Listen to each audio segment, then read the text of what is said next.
Planting time has begun for the big money crops in America's prime farmland. The official forecast is for a record corn harvest, despite the drought that continues in much of the South.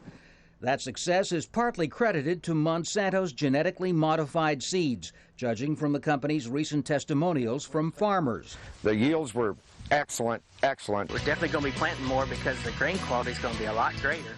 Nearly all the soybeans and most of the corn, cotton, and sugar beets grown in the U.S. come from Monsanto-derived seeds. In fact, many farmers complain that it's hard for them to find anything but genetically engineered seeds for those crops.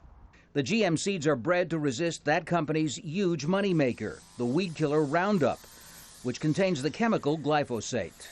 Monsanto says that with the genetically engineered food it develops, the world will be able to feed its growing population in an environmentally responsible way. So our vision is doubling yields in corn, soy, and in cotton.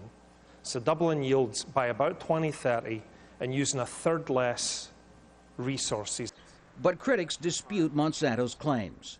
Monsanto's genetically engineered crops do not increase yields. I mean, there have been a number of studies which have demonstrated that conclusively.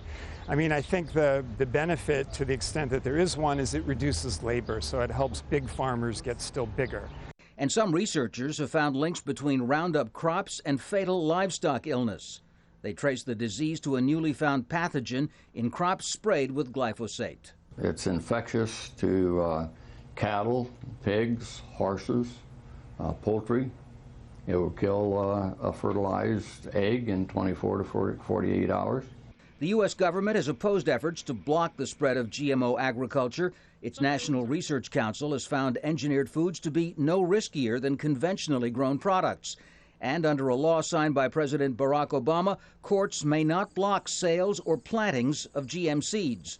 But the Agriculture Department recently delayed approval of Monsanto and Dow's newest lines of herbicide-resistant crops, pending more environmental impact assessments. That's a positive turn for the anti-GMO food movement. We are Occupy Monsanto. But despite the growing appeal of organic products, 60% of the processed food on the U.S. market already contain genetically engineered ingredients. Tom Ackerman, Al Jazeera.